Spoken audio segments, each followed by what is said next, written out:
Señor, gracias por tu misericordia, por tu palabra, porque creemos que tu palabra es capaz de hacer lo que tú has dicho, que es transformarnos.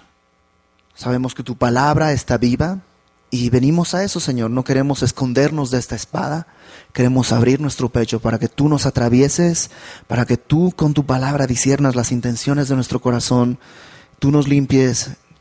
Y Señor, tú hagas esa obra que estamos anhelando para que tu gloria sea manifiesta en nuestras vidas.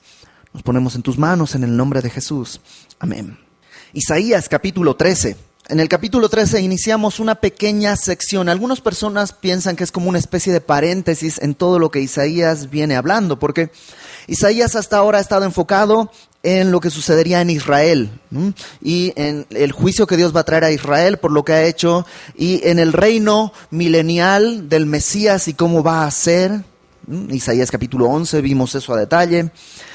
Pero ahora, a partir del capítulo 13 y 13 al 23, más o menos, en esos capítulos, la profecía va a estar dirigida a las naciones que están alrededor de Israel. O sea, la profecía ahora no se enfoca en Israel, sino en naciones gentiles. Pero, ojo, o sea, a pesar de que la profecía se enfoca en otras naciones, no creas que se publicó en esas naciones. Porque muchas de esas, por ejemplo, el día de hoy vamos a ver una profecía sobre Babilonia. Pero Babilonia en aquella época no era una gran nación. Entonces no es que allá salió publicada profecía de Isaías en el periódico en la mañana, una cosa así. No, probablemente ellos ni se enteraron que hubo esta profecía. Esta profecía es sobre Babilonia, pero está entregada en Israel. ¿Por qué? Porque Dios quería mostrarle al pueblo de Israel lo que Él iba a hacer en Babilonia. Y pues vamos, capítulo 13, versículo 1, dice: profecía sobre Babilonia revelada a Isaías, hijo de Amós. A partir de acá, a partir del capítulo 13, la palabra profecía es una palabra, en hebreo es masá, que es curiosa porque quiere decir carga, o literalmente carga pesada de llevar. Algunas versiones traducen, en vez de profecía, traducen como oráculo, y otras versiones incluso ponen como carga sobre Babilonia. ¿A qué se refiere? Pues básicamente es que son profecías difíciles de entregar. Son profecías difíciles de escuchar, difíciles de decir. No es, todo lo que están viviendo no es algo fácil.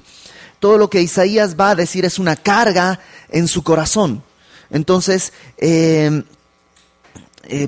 si tienes alguna otra versión, seguramente va a decir eso, carga, o a lo mejor oráculo, o mensaje que llevar, una cosa así.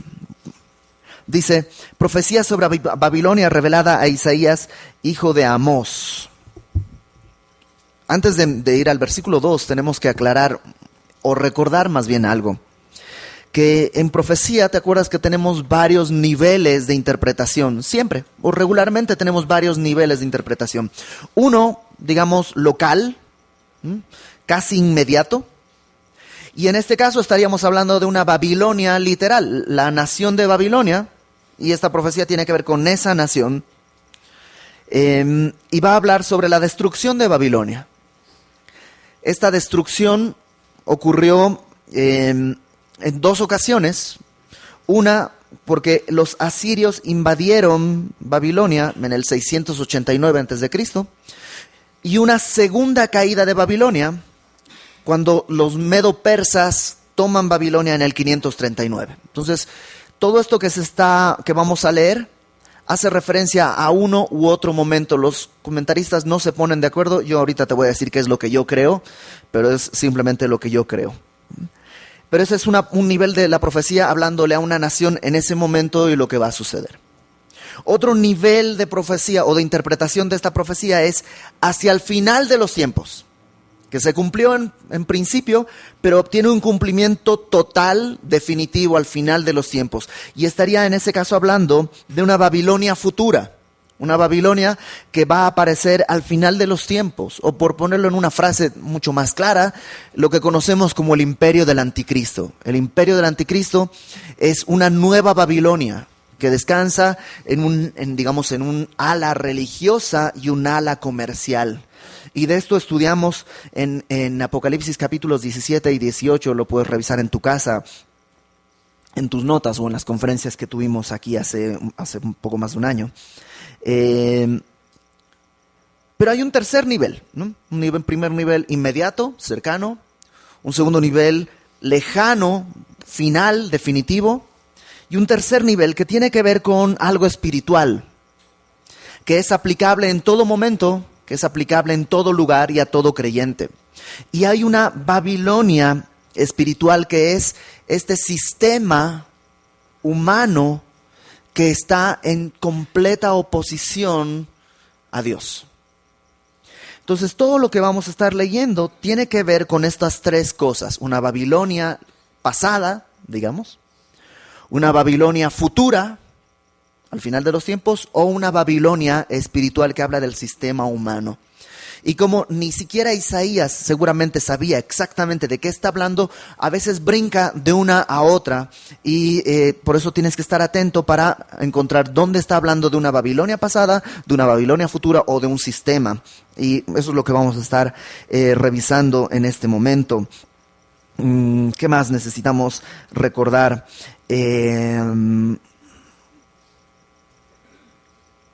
La Biblia entera la puedes como entender como la historia de dos ciudades. Por un lado está Jerusalén, que es la ciudad de Dios, y por otro lado está Babilonia, que es la ciudad del hombre. Y toda la Biblia está, digamos, en esta tensión en la que Dios nos pide que lleguemos a la ciudad, a la Jerusalén, abandonando la Babilonia en la que nos encontramos. Entonces, antes de entrar acá, quisiera que viéramos a qué se refiere la Biblia cuando habla de Babilonia. Sí, sabemos que es una ciudad, pero cuando hablamos de un sistema, ¿a qué nos estamos refiriendo? Y esto lo encontramos precisamente en el principio, en Génesis capítulo 11. Génesis capítulo 11. Ya lo he dicho antes, me encanta cuando alguien dice vamos a Génesis, porque ahí nadie se pierde, ¿no? Normalmente si te dicen vamos a Oseas, tú estás como que, el Antiguo, Nuevo Testamento, ¿dónde será, no? Pero Génesis, todo el mundo como teólogo, ¡frum!, llega directo. Génesis 11. Génesis 11, versículo 1. Aquí está, yo creo, la mejor descripción de lo que es Babilonia. Y fíjate, verso 1 de Génesis 11. Tenía entonces toda la tierra una sola lengua y unas mismas palabras. Y aconteció que cuando salieron de oriente hallaron una llanura en la tierra de Sinar y se establecieron allí. Y aquí tenemos la primera característica de cómo es Babilonia. Babilonia representa esta rebelión del hombre en contra de lo que Dios dice. Hacía poco acababa de haber el diluvio. Y Noé fue rescatado, salió Noé con su familia, empezaron a poblar la tierra. Y fíjate en el capítulo 9 de Génesis, una página atrás en tu Biblia probablemente. Génesis 9:1 dice: bendijo Dios a Noé y a sus hijos y les dijo: fructificad y multiplicaos y llenad la tierra. Y ese era el propósito, llenar la tierra. Pero estos hombres lo que dicen, pues ¿para qué nos vamos a esparcir? Yo sé que Dios dijo que llenáramos toda la tierra, pero pues ¿qué tal si nos quedamos todos aquí? Y simplemente están confiando en su sabiduría, están confiando en sus propios deseos. Eso es Babilonia, rebelión contra Dios. Verso 3 de Génesis 11. Y se dijeron unos a otros: vamos, hagamos ladrillo y cozámoslo con fuego. Y les sirvió el ladrillo en lugar de piedra y el asfalto en lugar de mezcla. Segunda característica de este sistema humano, llamémosle babilónico, es que hay una desconfianza ante lo que Dios dice. ¿Por qué están usando piedra en vez ¿por qué están usando ladrillo en vez de piedra y además con asfalto? Porque el asfalto es como impermeable, es algo que evita la entrada del agua. Y lo que están haciendo es desconfiar, ¿qué tal que Dios vuelve a hacer un diluvio? Entonces vamos a protegernos de Dios. En segundo lugar, simbólicamente hablando, yo creo que tiene una carga muy importante, porque la piedra, ¿quién la hace? Pues Dios. O sea, la piedra es natural, ahí está, Dios la hizo. Pero el ladrillo, ¿quién lo hace? El hombre. Y empiezan a confiar en sus obras, en su capacidad para hacer las cosas. Eso es Babilonia. Versículo 4. Y dijeron, vamos, edifiquémonos una ciudad y una torre cuya cúspide llegue al cielo. Yo sé que has oído historias desde niño, las historias bíblicas y todo. No es que quieren construir una torre que llegue al cielo literalmente, que llegue a la luna o algo así. No son tan ingenuos como para hacer eso. Más bien la idea es como una especie de observatorio, una especie de santuario, de lugar para comunicarte con cierto tipo de cosas del cielo. En Babilonia surge todo lo que es la astrología. En Babilonia surge toda la idolatría. De hecho, hasta el día de hoy, todas las cosas paganas tienen su raíz en Babilonia, incluso Navidad y cosas así, que realmente el árbol de Navidad y todo este tipo de cosas no tienen nada que ver con la Biblia. Y no estoy diciendo que no pongas tu árbol, y eso ya lo platicamos el año pasado. Simplemente tienen su origen en ritos paganos de Babilonia, de esta época. Y lo que están haciendo es el inicio de la idolatría, ¿no? Están buscando llegar al cielo, una nueva forma de llegar al cielo. Y luego dice, y hagámonos un nombre por si fuéramos esparcidos sobre la faz de toda la tierra. O sea, por si Dios lleva a cabo su voluntad de llevarnos por toda la tierra, hagámonos un nombre. Y es curioso porque en medio de toda esta búsqueda, lo primero que pierden es su identidad, y lo que quieren es una identidad, que sepamos quiénes somos. Y este es el sistema babilónico, este es el sistema humano, esto es el mundo donde vivimos, es esto. El mundo en el que vivimos es rebelde a la voluntad de Dios, en todo sentido. El mundo en el que vivimos busca que tú encuentres tu identidad en cosas que haces, ¿no? Nunca te ha llamado la atención cuando alguien te dice, yo soy arquitecto. Órale, pues yo soy Ibert, ¿no? O sea, está raro que seas arquitecto. Puede ser lo que haces, pero que seas es como que tu identidad la estás tomando de un oficio, ¿no?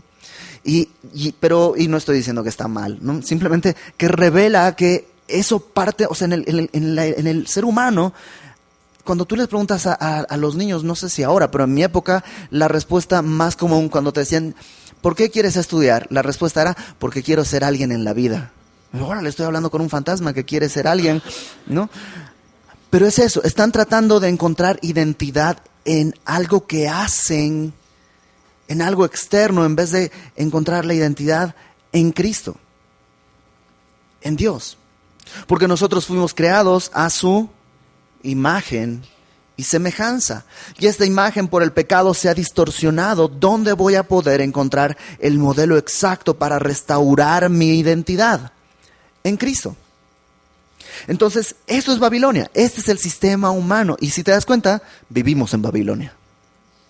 Vivimos en una sociedad rebelde al Señor, en todos los sentidos. Vivimos en una sociedad que se apoya en sus obras, más que en lo que Dios hace o en lo que Dios dice. Vivimos en una sociedad que te empuja a que te edifiques una ciudad y una torre, ¿no? Que te pide que te hagas un nombre en tus fuerzas. Una ciudad que quiere llegar al cielo de acuerdo a su propia sabiduría, de acuerdo a sus propios ídolos. Bueno, eso es Babilonia. Rebelión, idolatría, autosuficiencia, egocentrismo, etc. Ok, entonces regresemos a Isaías y ahora sí vamos a avanzar. Recuerda, mientras vamos leyendo, una Babilonia pasada, literal, ¿no? Una Babilonia futura, global, un imperio global del anticristo, y una Babilonia presente en todo momento que es espiritual. Verso 2. Levantad bandera sobre un alto monte. Es Dios el que está hablando. Levantad bandera sobre un alto monte. Alzad la voz a ellos, alzad la mano para que entren por puertas de príncipes. Yo mandé a mis consagrados, asimismo llamé a mis valientes para mi ira, a los que se alegran con mi gloria. ¿Qué está diciendo Dios? Acuérdate, empezó diciéndonos que esto es sobre Babilonia. ¿Y qué dice sobre Babilonia? Le dice, ¿saben qué? Párense en un monte alto y hagan señal, ¿a quién? Al ejército invasor. Están diciéndole al ejército invasor, entren a los palacios de Babilonia. Entren, o sea, Babilonia está destruida, entren, tomen posesión, entren a Babilonia. Verso 3 dice, yo mandé a mis consagrados. Y es curioso que Dios está diciendo al ejército enemigo que no es israelita, vamos a ver más adelante que está hablando del ejército de los medos, le está diciendo son mis consagrados. ¿En qué sentido? En el sentido en que Dios los apartó para esta misión. Fíjate lo que dice Isaías capítulo 45, un poquito más adelante en tu Biblia. Isaías 45, versículo 1. Desde el 44, verso 28, voy a leerlo desde el 44, verso 28, dice, que dice de Ciro, Ciro es el rey persa, es mi pastor, y cumplirá todo lo que yo quiero, al decir a Jerusalén serás edificada y al templo serás fundado. Capítulo 45, versículo 1. Así dice Jehová a su ungido, a Ciro, al cual tomé yo por su mano derecha para sujetar naciones delante de él y desatar lomos de reyes, etcétera, etcétera, etcétera. ¿Cómo le llama Dios a Ciro? Su ungido. ¿Quiere decir que Ciro era del pueblo de Dios? No, era un persa. Pero en el sentido de que Dios lo toma para un propósito y por eso está apartado, está consagrado en ese sentido. Lo mismo el ejército del que está hablando acá. Son mis consagrados, yo los he tomado para que lleven a cabo este juicio. Dice, llamé a mis valientes para mi ira, a los que se alegran con mi gloria. Verso 4. Estruendo de multitud en los montes, como de mucho pueblo, estruendo de ruido de reinos, de naciones reunidas. Jehová de los ejércitos pasa revista a las tropas para la batalla. Vienen de lejana tierra, de lo postrero de los cielos, Jehová y los instrumentos de su ira para destruir toda la tierra. Y si te das cuenta en este pasaje está diciendo que hay un gran tumulto, muchos ejércitos, y es interesante que habla, verso 4, naciones reunidas. Verso 5, vienen de lejana tierra, de lo postrero de los cielos. Por este pasaje tú puedes pensar que aquí Isaías está viendo la Babilonia del final de los tiempos. ¿Te acuerdas que en el valle de Armagedón van a reunirse todas las naciones para pelear? Y ahí están todas las naciones de lo lejano de la tierra han venido acá para ver qué es lo que va a suceder, y Dios ahí los va a reunir. Verso 6.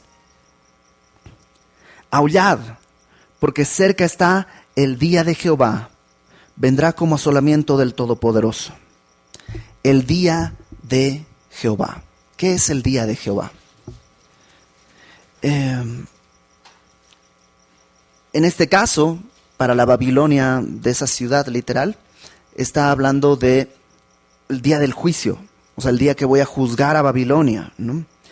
Pero en la Biblia el día de Jehová también representa un momento específico proféticamente hablando. Y yo no sería dogmático con esto que te voy a decir, no es un dogma o algo así, pero a mí me ayudó a entender muy bien los tiempos en los que Dios mide esto. En primer lugar, cuando hablamos de día, no quiere decir un día literal. El día de Jehová es un tiempo. Y en la Biblia se habla normalmente de 3 días importantes. El primero es el día del hombre. El día del hombre.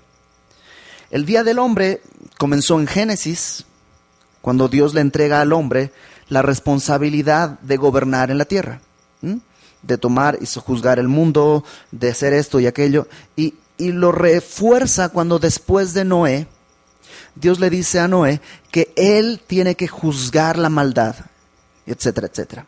En 1 Corintios capítulo 4, 1 Corintios capítulo 4, versículo 3, fíjate lo que Pablo dice. 1 Corintios 4, 3. Yo en muy poco tengo el ser juzgado por vosotros o por tribunal humano, y ni aun yo me juzgo a mí mismo. Pablo dice, yo no tengo temor de que me juzgue ningún tribunal humano. La frase tribunal humano realmente, literalmente dice día del hombre. O sea, Pablo dice, yo no tengo ningún temor de que se me juzgue en el día del hombre. ¿Por qué? Porque él ya ha sido juzgado en la cruz. Entonces, ese es el primer día, el día del hombre. Y aquí estamos en el día del hombre. El hombre decide lo que es bueno, lo que es malo. La sociedad está realmente cada vez peor. ¿Por qué? Porque el hombre está, digamos, gobernando. El hombre está gobernando en la tierra. Ha desechado a Dios de todas las esferas, ha desechado a Dios de la sociedad. Hacemos marchas reclamando por muchas cosas, pero estamos muy felices abortando niños cada día. Hacemos marchas reclamando porque la sociedad está corrupta, pero hemos desechado toda moral. ¿Cómo podemos pedirle a nuestros hijos que aprendan lo bueno y lo malo si está todo mezclado y ya no hay bueno y ni hay malo? Todo depende de cada quien. Cada quien decide su justicia. Bueno, ese es el día del hombre. Vivimos en el día del hombre. Y el día del hombre va a terminar cuando empiece el día de Cristo. Ese es el segundo día del que la Biblia habla, el día de Cristo. Y el día de Cristo es el rapto, en el momento en el que su iglesia sea llevada con el Señor. En Filipenses capítulo 1, versículo 6, fíjate lo que Pablo dice como esperanza que él tiene. Filipenses 1:6. Estando persuadido de esto, que el que comenzó en vosotros la buena obra, la perfeccionará, ¿hasta cuándo? Hasta el día de Jesucristo.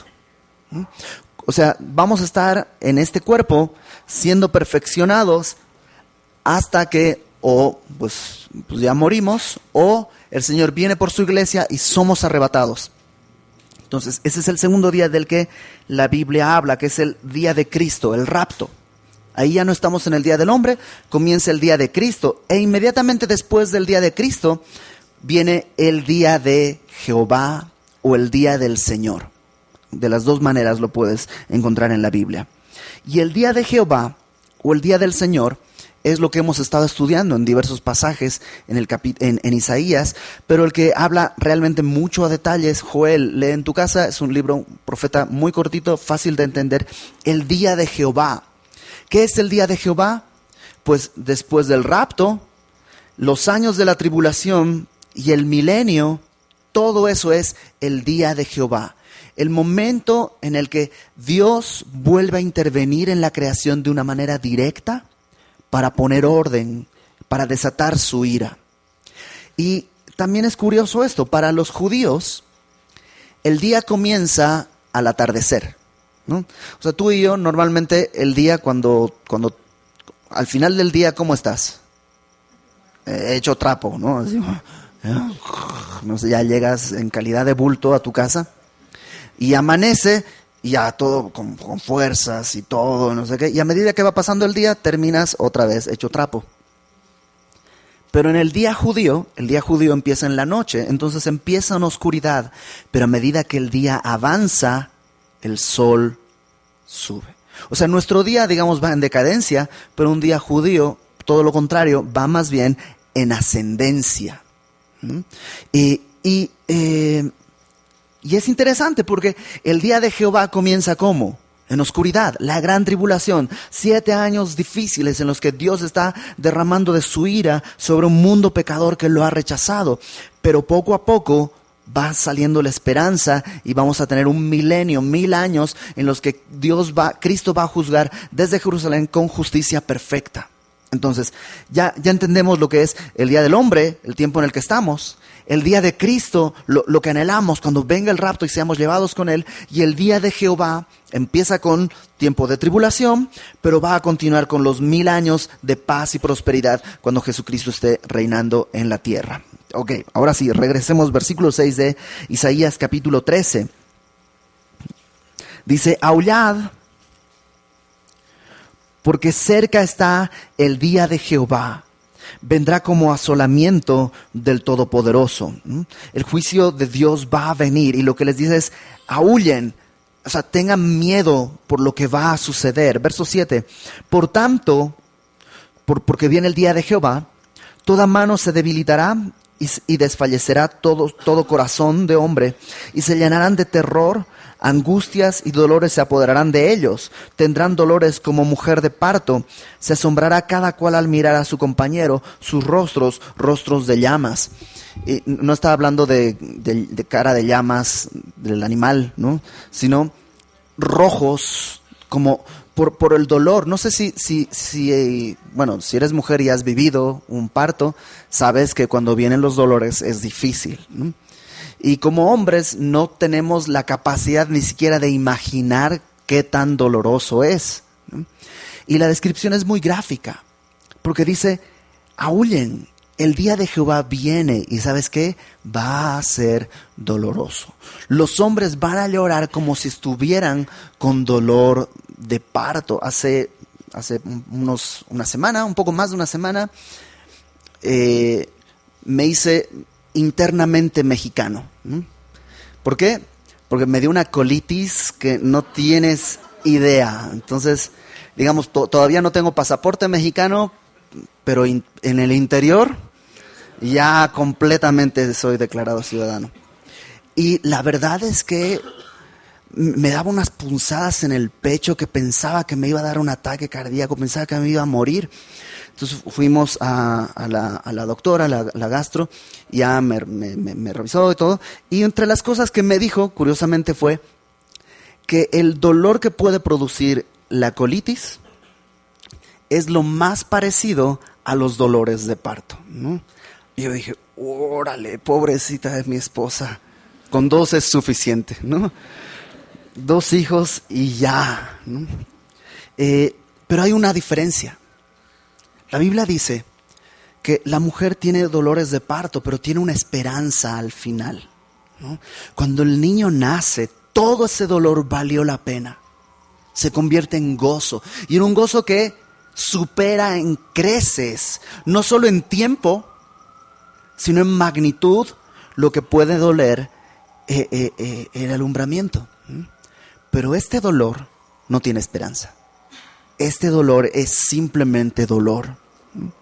Verso 9 dice, he aquí, el día de Jehová viene, terrible y de indignación y ardor de ira, para convertir la tierra en soledad y raer de ella a sus pecadores. Por lo cual las estrellas de los cielos y sus luceros no darán su luz, y el sol se oscurecerá al nacer, y la luna no dará su resplandor. Es un día terrible, es un día que dice que Dios va a raer a los pecadores, o sea, está buscando un día de juicio, ¿no? En el caso de la Babilonia literal, puede estar haciendo referencia a la invasión medo-persa, que va a ser terrible. En el caso de la Babilonia futura, está hablando del regreso de Cristo, como Dios va a barrer con todos los pecadores. Solo aquellos que han sido justificados podrán entrar al reino milenial. ¿Te acuerdas que se sentará en su trono, juzgará a las naciones, y a los inicuos los echará al lago de fuego, a las ovejas y los corderos? Todo esto dice, va a ser terrible. Y dice que las estrellas de los cielos no darán luz, etcétera, etcétera. Y Jesús habló de esto. En Mateo 24, versículo 29, Jesús, cuando habla, está citando casi literalmente palabra por palabra, y lo pone como una referencia al futuro, a cuando Él regrese. Verso 11, castigaré al mundo por su maldad, y a los impíos por su iniquidad, y haré que cese la arrogancia de los soberbios, y abatiré la altivez de los fuertes. En Apocalipsis capítulo 6, acompáñame por favor a Apocalipsis capítulo 6, en el tiempo de la gran tribulación. Dios dice, lo que quiero es que los soberbios sean abatidos. Pero en Apocalipsis 6, fíjate cómo van a reaccionar. Apocalipsis 6, verso 12. Estamos en medio de la gran tribulación.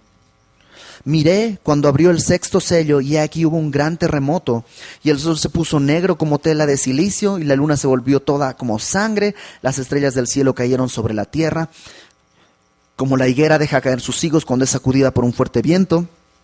El cielo se desvaneció como un pergamino que se enrolla, todo monte y toda isla se removió de su lugar, y los reyes de la tierra, y los grandes, los ricos, los capitanes, los poderosos, y todo siervo y todo libre, se escondieron en las cuevas y entre las peñas de los montes, y decían a los montes y a las peñas: caed sobre nosotros y escondednos del rostro de aquel que está sentado sobre el trono y de la ira del Cordero, porque el gran día de su ira ha llegado, y ¿quién podrá sostenerse en pie? Dios dice: quiero abatir su soberbia, pero ellos lo que van a hacer es esconderse. En vez de venir a la misericordia de Dios, quieren esconderse. Saben que es el día de la ira de Dios, el día de Jehová, pero no quieren arrepentirse. Verso 12. Fíjate las consecuencias que habrá de Isaías 13, verso 12. Haré más precioso que el oro fino al varón y más que el oro de Ofir al hombre. ¿A qué se refiere? Habrá tanta mortandad. ¿Te acuerdas todo lo que estudiamos en Apocalipsis? La muerte y el Hades, el cuarto jinete yendo, muchos terremotos, aguas contaminadas, las estrellas cayendo. Habrá tanta muerte que dice que encontrar a un hombre va a ser como encontrar oro. O sea, el día de hoy tú sufres de tráfico y todo, ¿no? Encuentras gente por todas partes. En aquel momento lo que dice es: encontrarte con alguien va a ser como encontrar oro. Va a ser, el hombre, la población va a quedar tan diezmada que sí, va a ser difícil encontrar a alguien. Pero por otro lado, también puedes entender esto: que aquellos que hayan creído y que estén en ese tiempo viviendo, que después del rapto hayan creído en el Evangelio y tengan que vivir la gran tribulación, pues su fe va a ser purificada también con fuego. Su fe va a ser probada con fuego. Como oro van a quedar en su fe. Verso 13.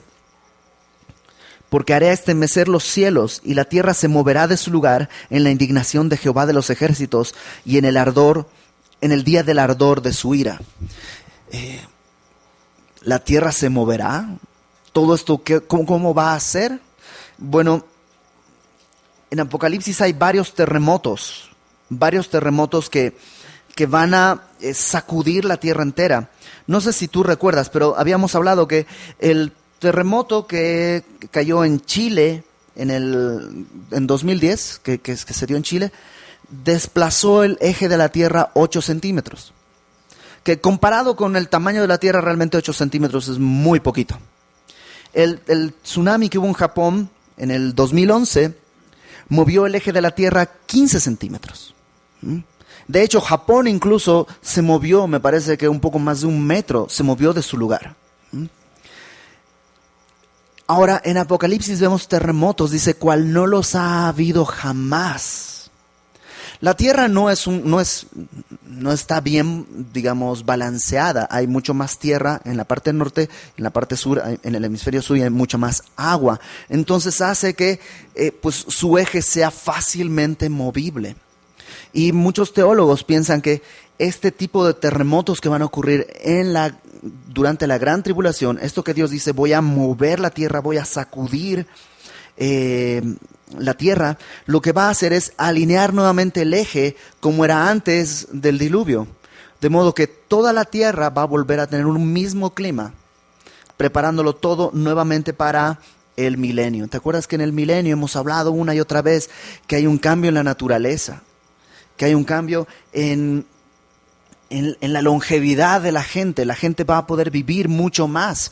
Isaías, lo vamos a leer, que dice: morirá un niño de 100 años y dirán: uy, murió chavito, un jovencito, tenías nada más 100 años, en la flor de la juventud se murió. Y probablemente todo eso tiene que ver con esto que Dios está diciendo, que moveré la tierra de su lugar. Verso 14. Y como gacela perseguida y como oveja sin pastor, cada cual mirará hacia su pueblo y cada uno huirá a su tierra. Cualquiera que sea hallado será alanceado, o sea, lo atravesarán con una lanza. Y cualquiera que por ellos sea tomado caerá a espada. Sus niños serán estrellados delante de ellos, sus casas serán saqueadas y violadas sus mujeres. Y está hablando de lo que hicieron los medo-persas cuando llegaron a Babilonia. Y dice: van a escapar, no van a tener cómo defenderse. Cualquiera que sea tomado va a ser atravesado. Los niños los van a matar, van a violar a todas las mujeres. Va a ser terrible. Verso 17. He aquí que yo despierto contra ellos, contra Babilonia, a los medos, que no se ocuparán de la plata ni codiciarán oro. O sea, todo esto no es una cuestión de saqueo, no son piratas que están yendo a tomar botín, simplemente están yendo a destruir. Con arco tirarán a los niños y no tendrán misericordia del fruto del vientre, ni su ojo perdonará a los hijos. Y Babilonia, hermosura de reinos y ornamento de la grandeza de los caldeos, será como Sodoma y Gomorra, a las que trastornó Dios. Babilonia, que hasta el día de hoy tiene como emblema una de las maravillas del mundo antiguo. ¿Te acuerdas? Los jardines colgantes. Era una ciudad increíble, impresionante. Los muros eran tan anchos que dicen que se podían poner 8 carros de combate uno al lado del otro. Era como una avenida, el muro de defensa que tenía. Tenía jardines, o sea, era de una belleza increíble. Y dice, va a ser como Sodoma y como Gomorra. Interesante que dice Dios, voy a despertar a los medos. En este momento en el que Isaías está escribiendo esto, el poder dominante es Asiria. Babilonia es una pequeña nación. De hecho, Babilonia va a ser invadida por los asirios.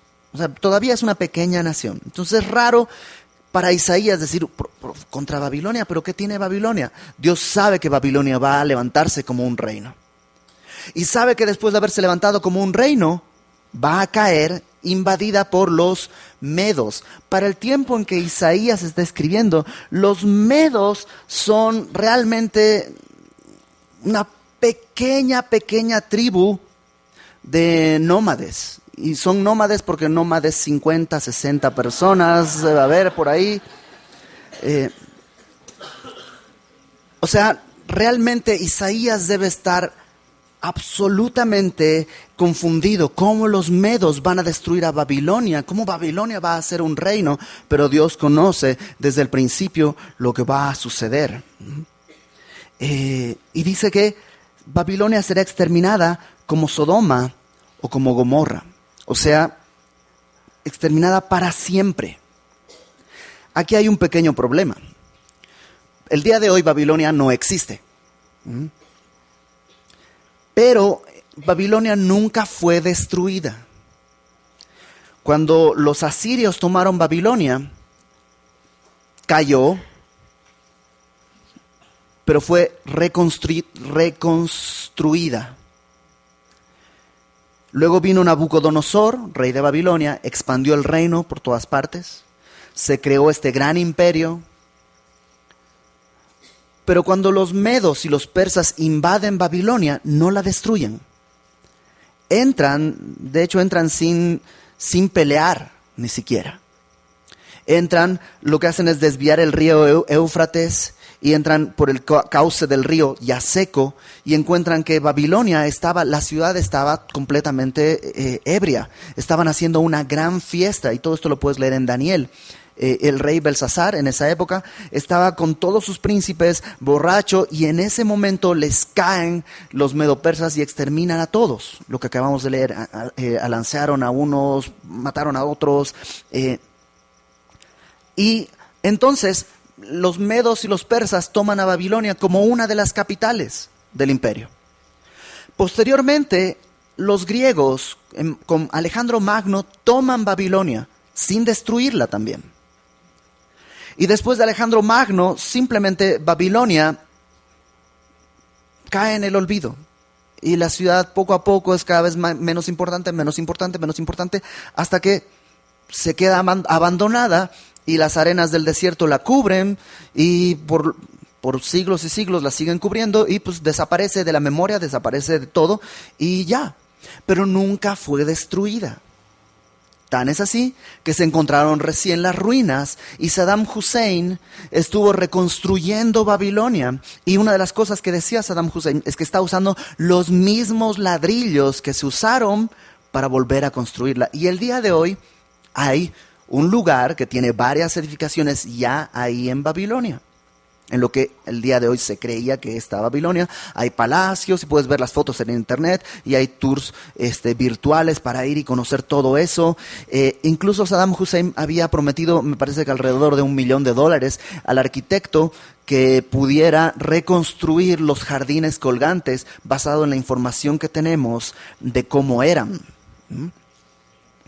Por supuesto, todo esto quedó frenado con la guerra del Golfo y luego las otras guerras que hubo, y evidentemente ya con la muerte de Saddam Hussein. Pero ahí está, y es un lugar turístico al que puedes ir. Entonces, cuando habla de que será destruida como Sodoma y Gomorra, no está hablando de las veces pasadas, sino de esta Babilonia futura que sí va a ser destruida por completo. Va a ser por completo destruida. ¿Qué tanto? Verso 20.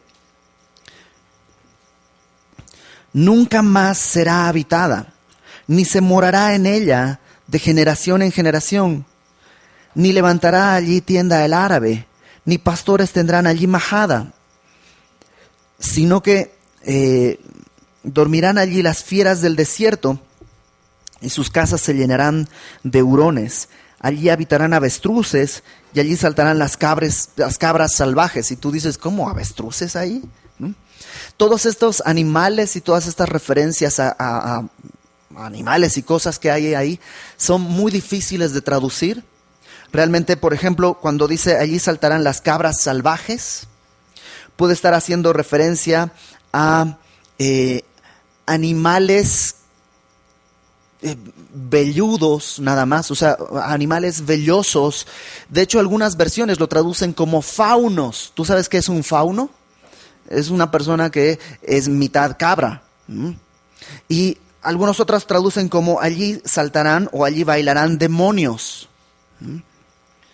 Entonces, creo, hasta el día de hoy es como un misterio qué es lo que dice Isaías exactamente ahí, qué es lo que habitará ahí. ¿Demonios? Probablemente. En Daniel vemos una escena en la que Daniel está orando en el capítulo 8 y dice que vino un ángel a darle el mensaje, pero el ángel se retrasó 21 días porque estaba peleando contra el rey de Persia y luego tendría que pelear contra el rey de Grecia, y evidentemente está hablando no de un rey, persona, humano, sino de un tipo de demonio o de ángel caído, como Pablo los define, ¿no? Potestades de las tinieblas. Probablemente hay ahí en Babilonia, y probablemente están ahí y están bailando, y cuando vemos las noticias el día de hoy y todo lo que está sucediendo en esa zona, realmente no nos queda otra cosa que decir, efectivamente es morada de demonios ese lugar. Verso 22 dice, en sus palacios aullarán hienas y chacales.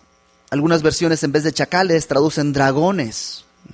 Otra vez, alguna especie de demonio. Chacales en sus casas de deleite. Y cercano al llegar está su tiempo y sus días no se alargarán.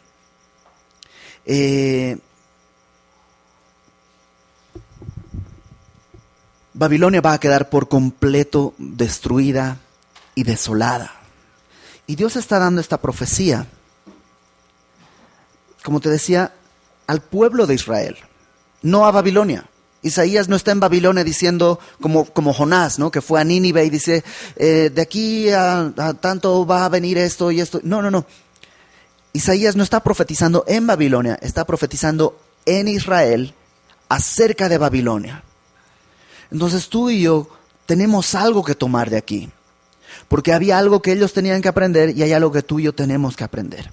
Y yo creo que la primera lección que podemos rescatar de todo este pasaje es que si Babilonia es este sistema humano en el que tú y yo estamos inmersos, necesitamos salir. En Apocalipsis, en el capítulo 18, Apocalipsis capítulo 18, fíjate, voy a leerlo desde el versículo 1. Después de esto vi otro ángel descender del cielo con gran poder, y la tierra fue alumbrada con su gloria. Y clamó con voz potente diciendo, ha caído la gran Babilonia. De alguna manera está como, imagínalo diciendo, se está cumpliendo Isaías 13. Se cumplió Isaías 13. Se ha hecho habitación de demonios y guarida de todo espíritu inmundo y albergue de toda ave inmunda y aborrecible. Porque todas las naciones han bebido del vino del furor de su fornicación, y los reyes de la tierra han fornicado con ella, y los mercaderes de la tierra se han enriquecido de la potencia de sus deleites. Presta atención. Y oí otra voz del cielo que decía: salid de ella, pueblo mío, para que no seáis partícipes de sus pecados, ni recibáis parte de sus plagas. Y creo que es un llamado al día de hoy. ¿Sabes qué? Vivimos en Babilonia. Sal de Babilonia. Sal de Babilonia. No vivas en esta rebelión, en esta autocomplacencia, egoísmo, materialismo, idolatría, vanidad. Sal de ahí. Sal de ahí. Y a lo mejor para salir de ahí necesitas dejar de ver ciertos programas de televisión, necesitas de escuchar cierta música tal vez, porque es Babilonia. Hay programas, hay revistas que son pura vanidad, y no estoy hablando de vanidades, que probablemente es la menos vanidosa, ¿no? Hay otras peores, pero necesitamos salir de ahí. ¿Por qué? Fíjate lo que dice ahí en Apocalipsis 18. Para que no seáis partícipes de sus pecados. ¿Por qué quisiera yo participar de los pecados? O sea, hay novelas. No hay novelas que están mal. Todas las novelas están mal. A lo mejor hay alguna que no está tan peor.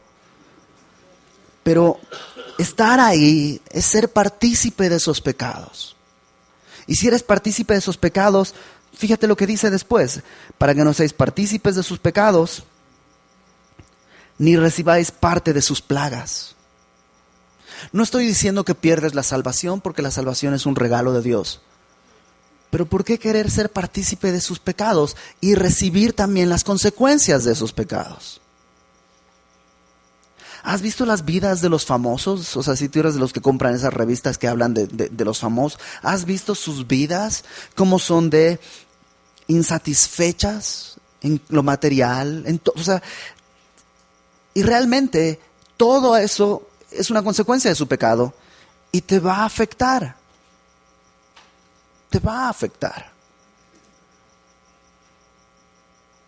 Entonces sal de Babilonia. En segundo lugar, no solo sal de Babilonia, sino saca a Babilonia de tu corazón. Sácala de tu corazón. O sea, ten una nueva perspectiva. Babilonia va a ser destruida. Entonces, saca de tu corazón esas cosas. Dice Jesús en Mateo 6, verso 19. Dice Jesús: no os hagáis tesoros en la tierra, en Babilonia, donde la polilla y el orín corrompen, y donde ladrones minan y hurtan. Sino haceos tesoros en el cielo, donde ni la polilla ni el orín corrompen, y donde ladrones no minan ni hurtan. Porque donde esté vuestro tesoro, allí estará también vuestro corazón. Si tu tesoro está aquí en cosas materiales, aquí va a estar tu corazón. Y créeme, te van a romper el corazón. Porque todo lo que está aquí va a desaparecer. Atesora en el cielo. Busca cosas del cielo. Busca cosas eternas. El mejor ejemplo el ejemplo más gráfico de esto, creo que está cuando, no recuerdo, yo soy muy, muy, muy malo en ciertos aspectos de memoria en cuanto a películas. De hecho, en una misma película, nunca sé quién es el protagonista y quién es mi esposa me tiene que decir, este es aquel y este es aquel. Pero hay una película del Pirata de los Caribe, de los Piratas del Caribe, no sé cuál, en que hay un cuate que tiene la cara como de pulpo o algo así, y están buscando un tesoro. ¿Por qué? ¿Qué es lo que contiene el tesoro? El corazón. Y es así, donde está el tesoro, ahí está el corazón. Entonces, atesora en el cielo. Busca en el cielo, acumula en el cielo, no atesores aquí en la tierra. Toma esta perspectiva, todo esto se va a destruir, todo esto se va a deshacer. Y por último, si esto se va a deshacer, avísale a la gente que Jesús ya ha pagado el ticket de salida de esta nave que se está hundiendo. La gente vive insatisfecha porque bebe de esta agua, que parece agua, pero en los labios se convierte en arena. y está bebiendo pensando que va a ser satisfecha, y va una y otra vez a beber de esta misma fuente, y mientras más bebe, más insatisfecha está.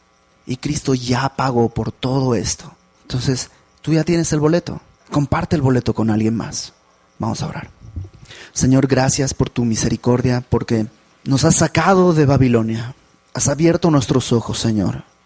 Y aunque todavía el día de hoy hay cosas de este mundo que nos pueden deslumbrar, tú eres fiel y con tu Espíritu Santo nos recuerdas que esto es una maqueta. Esto no es real. Que la realidad es el mundo que tú ofreces y al que nos llamas. Ayúdanos a tener esa perspectiva, Señor, a atesorar en el cielo. Ayúdanos a abandonar las cosas de esa tierra, a salir de Babilonia. Y ayúdanos, Señor, a compartir este mensaje, decirle a otros que hay esperanza, que hay un lugar al que tú nos estás llamando, al que tú has invitado a todos, porque tú has pagado por el precio de los pecados de todos. Nos ponemos en tus manos, Señor, sabiendo que nos escuchas, porque esto que te pedimos es conforme a tu voluntad. Y te lo pedimos de corazón, Señor. Sácanos de Babilonia. Saca Babilonia a nuestro corazón y ayúdanos a proclamar este mensaje por donde quiera que nos envíes. Te lo pedimos, Padre, en el nombre de Jesús, nuestro Señor y Salvador. Amén.